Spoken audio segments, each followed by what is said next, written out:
The Forgotten Music, Colony the Last.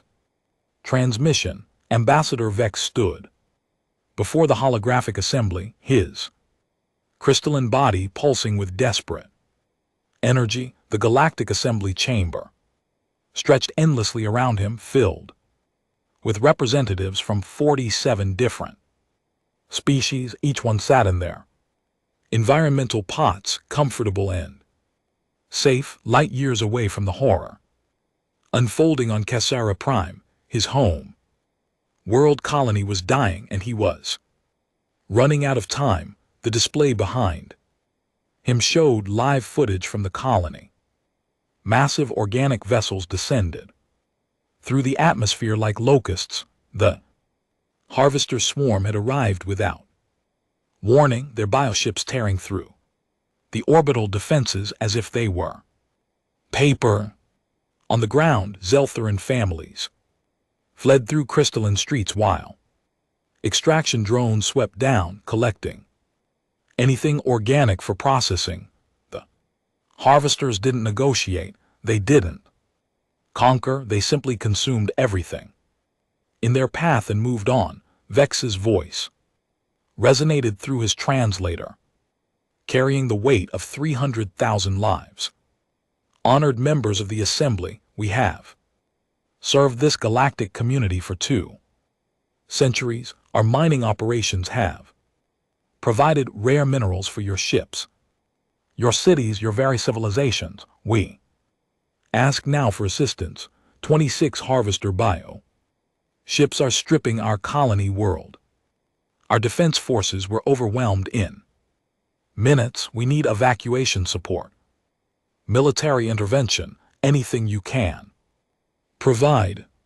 The response came swiftly from the Trading Confederation representative, a floating, jellyfish-like being whose tentacles glowed with bioluminescence. Ambassador Vex, the Confederation sympathizes with your situation. However, our economic models show that military intervention would cost more than the total value of your colony's mineral exports for the next 50 years. We cannot justify the expense. Vex felt his core temperature drop. They were talking about economics while children died. This isn't about minerals, this is about lives. We're talking about families, scientists, artists, beings with hopes and dreams. The hierarch's representative, a tall insectoid with compound eyes, clicked its mandibles together. Your colony's population is predominantly civilian with minimal military value. The hierarchs cannot commit resources to defend a world that offers no strategic advantage. Additionally, the harvester swarm typically moves on after harvesting. Statistically, some of your population will survive if they hide effectively. Some would survive. Beaks wanted to laugh at the absurdity. He pulled up new footage instead. A Zelarian school, its walls made of grown crystal that reflected light and beautiful patterns.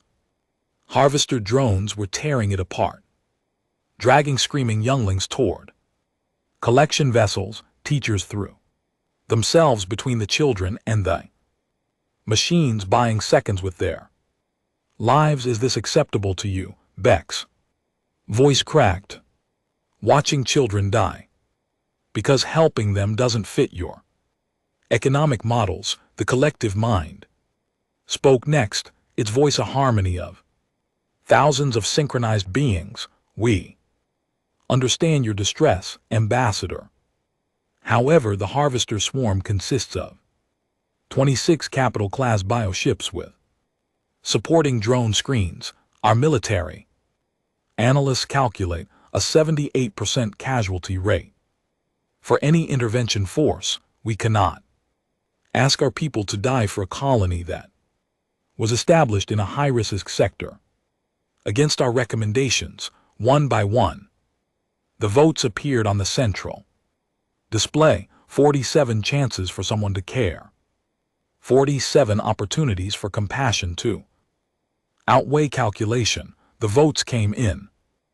Red, each rejection another nail in his people's coffin. Denied, denied, denied. Beaks watched the counter climb. His people had hosted diplomatic conferences, they'd provided emergency supplies during the Outer Rim famine.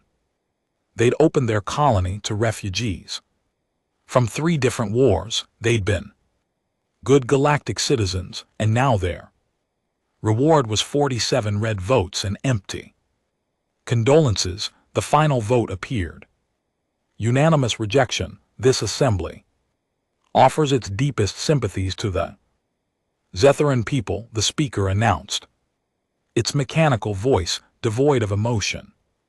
We will observe a moment of silence and establish a memorial fund to honor those lost. A memorial fund, Vex crystalline form dimmed. They'd remember the dead, but wouldn't lift a finger to save the living. The unexpected answer. The assembly began disconnecting. Representatives flickered out of existence, returning to their safe worlds where tragedy was something that happened to other people. Vex remained in the empty chamber, staring at the wall of red votes on his personal display. Messages from the colony continued to arrive, his sister begging for help. Colony Administrator Finn reporting that the underground shelters were reaching capacity. Chief Engineer Kroll's last transmission before her section of the city was overrun. Vex slumped against the podium. He'd failed them all. The communication console beeped, probably station maintenance, telling him to clear the chamber. He ignored it. It beeped again, more insistent. What? Vex snapped, his translator making his exhaustion audible. Ambassador, we're detecting a new signal. The station's communication officer reported multiple vessels just dropped out of faster than light travel and are changing course. They're heading directly toward Cassara Prime. Vex core brightened slightly. Which species? Who's coming? Static filled the line briefly.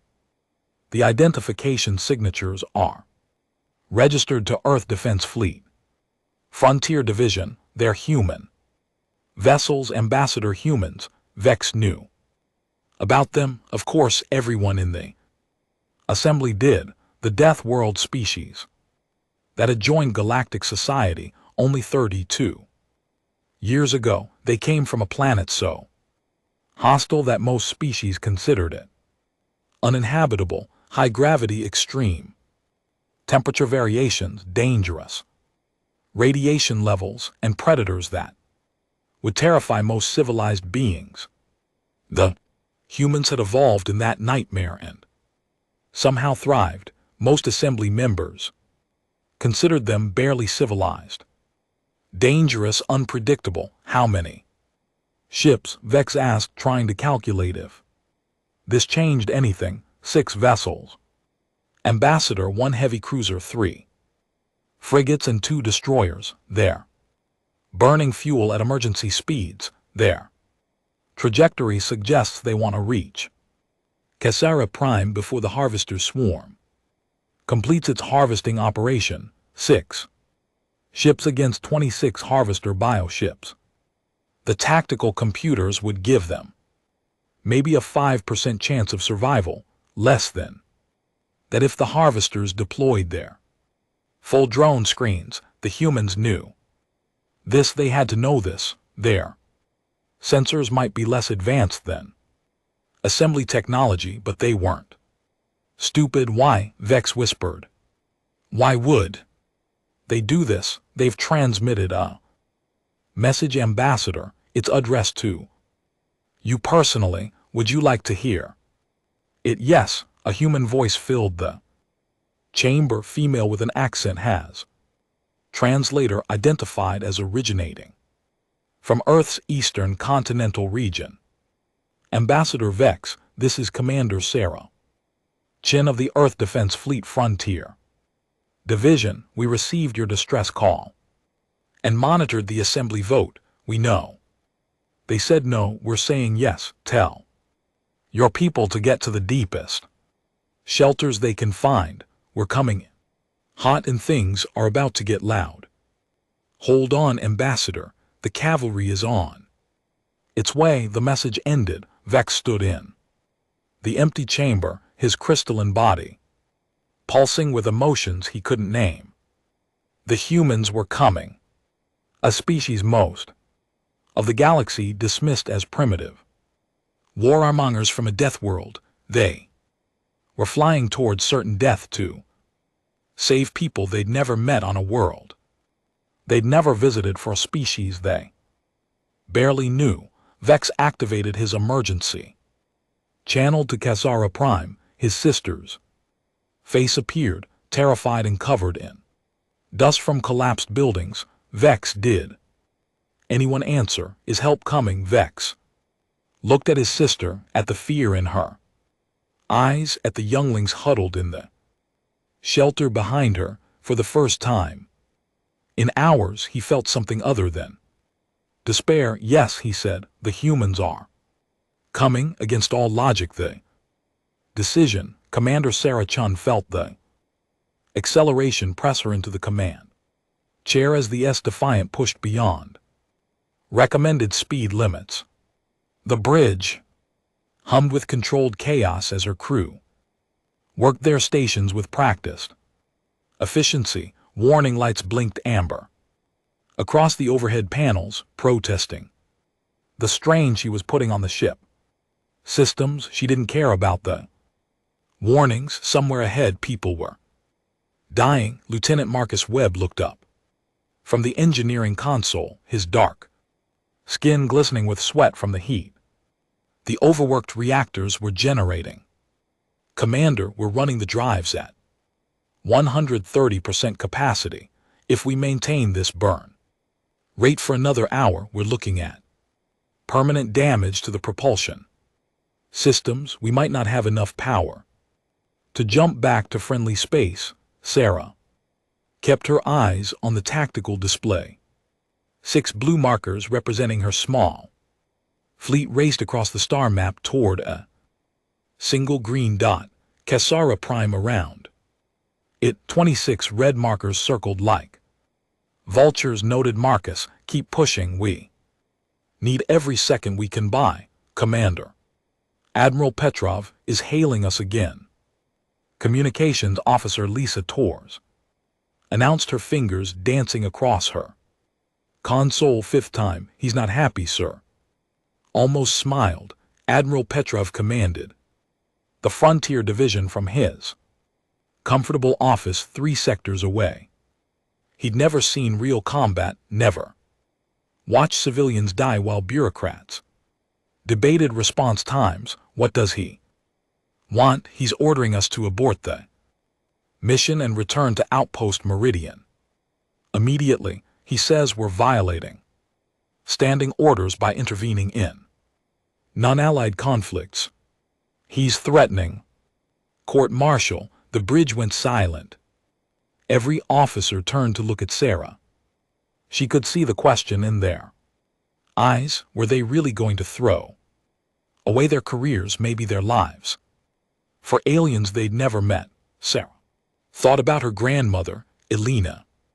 Chin had survived the Mexico City earthquake of 2087, trapped under rubble for 4 days while rescue workers dug through the debris. She used to tell young Sarah about the volunteers who came from everywhere, people who had nothing to gain and everything to lose. They dug until their hands bled, shared their last water bottles, gave their own safety equipment to strangers. Humanity doesn't become great by looking away. Her grandmother had said, we become great by running toward the fire when everyone else runs away. Sarah stood and walked to the main viewport. Stars stretched into lines as the Defiant punched through space at speeds that made her engineers nervous. Behind her. Her crew waited for her decision. Lisa. Send a message to Admiral Petro. Tell him we experienced a communication malfunction and didn't receive his orders. We and LT Hunk and GT LL sorted out when we get back. If we get back, Marcus muttered. When we get back, Sarah corrected. She turned to face her bridge crew. I'm not going to lie to you. Tactical analysis is brutal. 26 Harvester bioships against our 6 vessels. They're biological warships bred for combat and harvesting. They don't feel fear, don't retreat, don't negotiate. Our computers give us a 4.7% chance of survival if we engage directly. Tactical Officer James Rodriguez pulled up a holographic display. Commander, I've been running scenarios. The harvesters are currently dispersed around the planet, focusing on different population centers. If we arrive while they're spread out and hit them in small groups before they can consolidate, we might improve those odds to maybe 12%. 12%, Sarah repeated. Still terrible odds, better than what those Zilarians have without us, Rodriguez said quietly. They're at 0% if we don't show up. Sarah looked at each member of her bridge crew, young faces, most of them. Marcus was 28, Lisa just turned 25 last week. Rodriguez had a wife and 2 kids waiting for him back on Europa Station. They'd all volunteered for Frontier Division, knowing it meant danger, but this was different. This was suicide odds. I need to be clear about something, Sarah said. We're about to disobey direct orders and fly into a combat situation where we're outnumbered 4-1. Anyone who wants to transfer to the supply ship and wait outside the combat zone can do so right now. No judgment, no consequences, no questions asked. You'll still be following orders, and you'll probably live to see tomorrow. She waited. The bridge remained silent except for the hum of overworked systems and the occasional beep of monitoring equipment. Anyone? Sarah asked again. Marcus stood up from his console. Sarah's heart sank for a moment until he spoke. Commander, with all due respect, I didn't join the defense fleet to run away when things get hard. My grandfather fought in the water wars. He used to say that humans are either the species that helps or the species that doesn't. I know which one I want to be. Agreed. Lisa added. Those assembly species voted to let those people die. Someone needs to show them that's not acceptable. Rodriguez nodded. My kids are going to grow up in a galaxy with all these different species. I want them to grow up knowing their father stood for something, that when people needed help, humans answered. One by one, every officer on the bridge voiced their commitment. Sarah felt pressure behind her eyes. These were good people, the best humanity had to offer, and she was leading them toward almost certain death. Through the storm, all ships.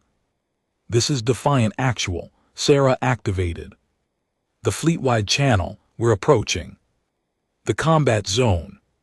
Final weapons check, shield calibration, and damage control. Teams to stations. We're going in fast and loud. Make every shot count.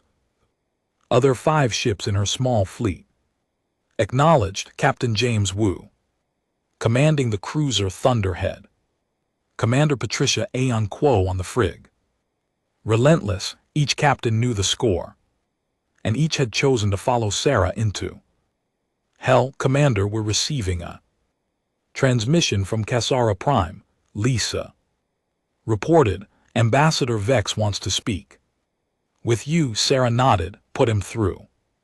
A holographic image appeared on her display. The Zetheran ambassador looked like a living sculpture of crystal and light currently dimmed with exhaustion. And fear, Commander Chin, our sensors show your fleet approaching. Your tactical officers must have informed you of the odds. Why are you doing this? Sarah met his crystalline eyes. Because someone has to, Ambassador, because the galaxy we want to live in is one where people help each other, not one where we calculate the cost of compassion. You're going to die, Vex said quietly. All of you, the harvesters, don't retreat. They don't show mercy. They'll tear your ships apart. Maybe, Sarah admitted, but maybe not. Humans are good at surviving impossible situations. It's kind of our specialty. We're from a death world. Ambassador, everything on Earth tried to kill us for millions of years. We learned to be stubborn. I don't understand your species. Sarah smiled. Most of the galaxy doesn't. That's okay. You don't need to understand us, Ambassador. You just need to get your people to the deepest shelters you have. We're going to make a lot of noise when we arrive, and the harvesters are going to notice us. Use that time to save everyone you can.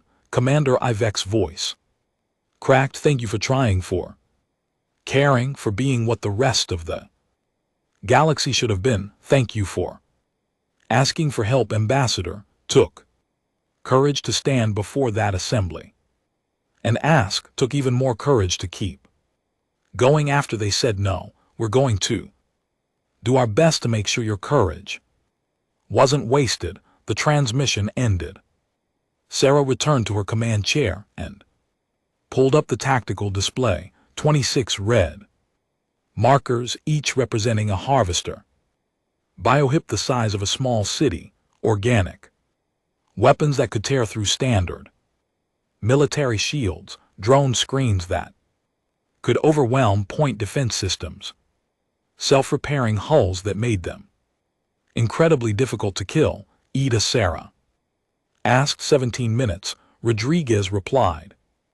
The harvesters have detected us. They're beginning to reposition. Show me their formation. The holographic display shifted. The harvester ships were pulling away from the planet, forming into attack groups. Smart. They weren't going to let the humans pick them off. One by one, they were consolidating into a killing formation. Sarah studied the pattern, her mind racing through possibilities. Standard tactics wouldn't work here. The harvesters had superior numbers, superior firepower, and hulls that regenerated damage. Fighting them head-on was suicide, but humans didn't always fight fair. Marcus, what's the status on our experimental weapons? Marcus looked up, his eyes widening. You mean the resonance torpedoes, Commander? Those are completely untested in combat. We don't even know if they'll work, but they might in theory. Yes, the torpedoes are designed to disrupt organic tissue at a molecular level.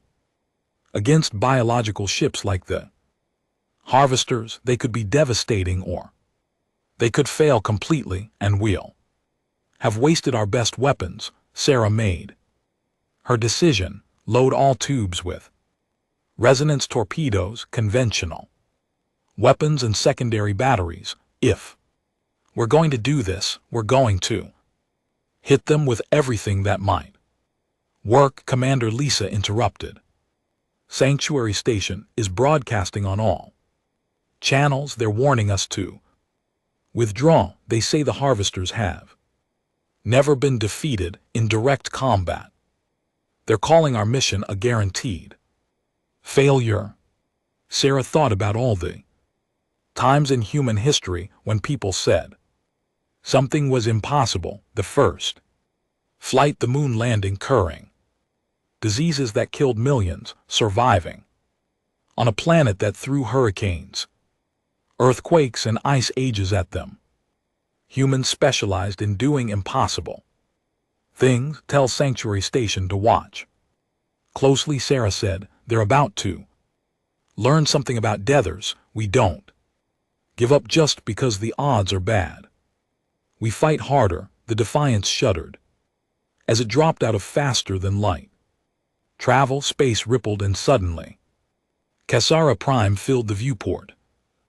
Beautiful world of purple vegetation and crystalline cities now burning under harvester assault. Smoke rose from a dozen population centers. Orbital debris sparkled in the sunlight, remnants of the colony's destroyed defense platforms, and surrounding it all the harvester swarm turned toward the human fleet like a pack of predators spotting prey. All ships. Sarah's voice was calm. Despite her racing heart, attack pattern. Delta, hit them fast, break their formation, and make them regret waking up.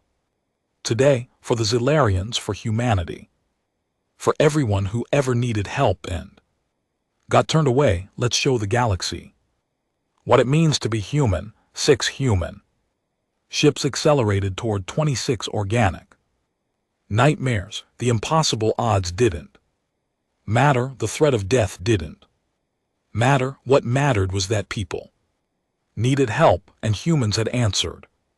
The battle for Cassara Prime had begun.